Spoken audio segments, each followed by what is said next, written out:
Alright you guys, so yeah, today I'm going to make some shepherd's pie. So yeah, kind of take you along here with me. This is, probably a pound of turkey. I don't know why, I've been on a turkey kick lately.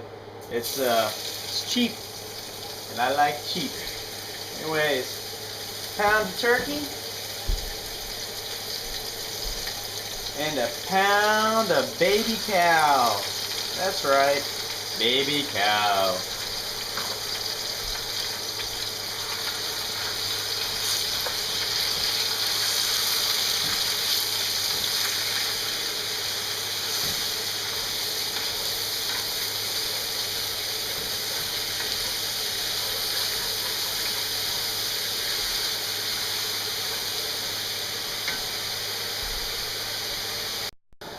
Alright, now that I got some of the moisture cooked out of this, this is pretty, I don't know, I guess it's pretty lean. Anyways, now that I got a little bit of moisture cooked out of there, I'm going to add a little bit of olive oil over here.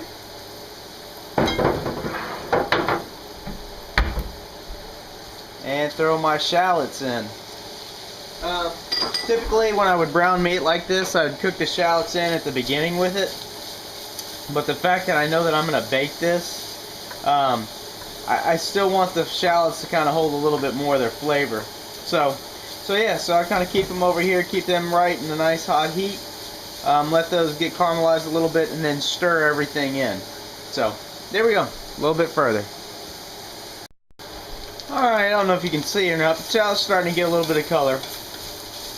Now I've got quite a bit of herbs in this. Since the meat is so lean, it's kind of more of a delicate, I guess you would say, shepherd's pie. We want something a little bit more fresh. So I'm going to add a little bit of the spices. I've got rosemary and oregano here, all fresh, bought and cut. I'm going to add about maybe a third of this,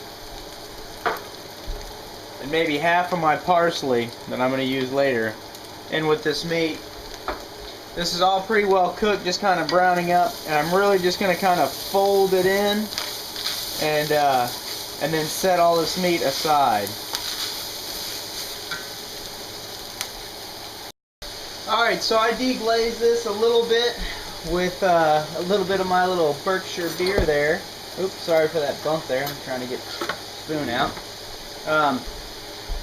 And now I'm just going to kind of cook some of this tomato paste in here. Just give it a little bit more depth. Instead of the beer to deglaze it, probably like a decent white wine would actually do really good. So really I'm just kind of trying to work this tomato paste in, kind of get the canned taste out of it, and I'll work that into everything. Alright, now that that's been going for just a little bit, I'm going to add just a little bit of the thick Worcestershire. Just a little bit. Give it a little something there.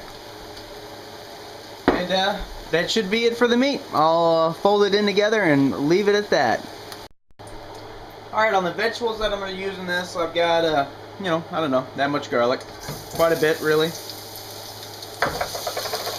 Gotta get that going. Really, I just wanted to get going on the oil. I'll let it almost brown.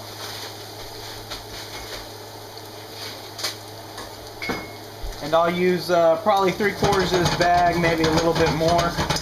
I like a little bit more corn in mine, so I'll actually supplement it with a little bit more corn. Alright, once that starts to brown just a hair, go on. Get the rest of that in there. So I've got that whole bag in there. If I don't use it all in this recipe, I'll actually use some of it for my lunches that I eat during the week. So, like I say, a little extra corn. And just right off the front end, some salt and pepper. I usually use fresh ground a lot of stuff. The stuff that I bake, I worry a little bit less about. So, we'll get some salt in there and get this sauteed up and come back to it. Alright you guys, so I'm not trying to just cook this forever. This is still going to be baked. So I really just cooked it long enough to get the the chill out of it, really just to make it, you know, basically not frozen anymore. I'm gonna take a little bit of butter, throw it in there.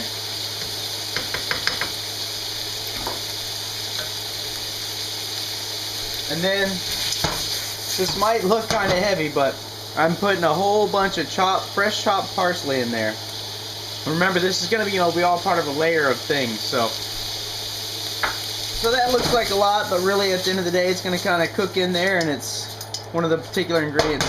And now I've added that right at the end, and now I'm going to turn this off and just let it be. I'll let that stuff cook in later. Alright, so we got our potatoes cooked off. Especially when I'm going to bake them, I like to keep them pretty dense. Basically, you want to be able to kind of break it with your finger, and that's about it. Add a little bit of milk to it.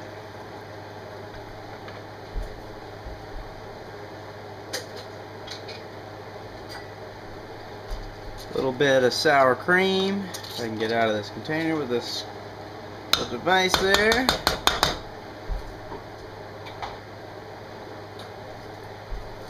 And then some butter.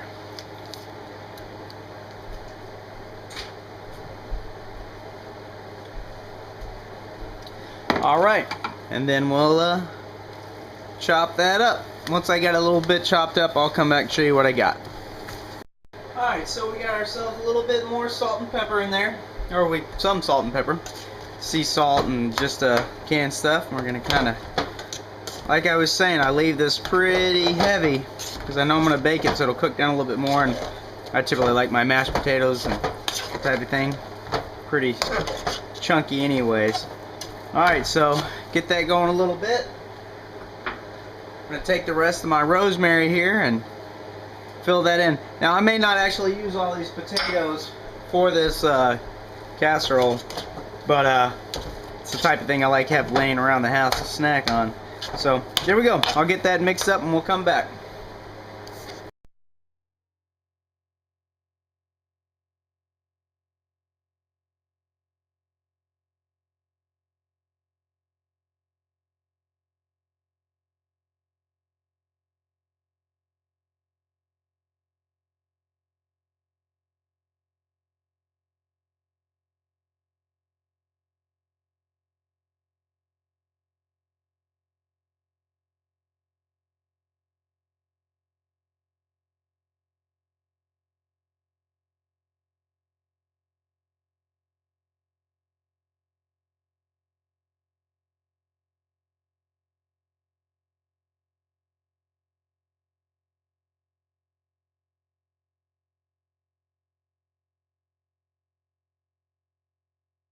Alright, so there we go. About 375 for about 20 minutes. Yum, yum, yum.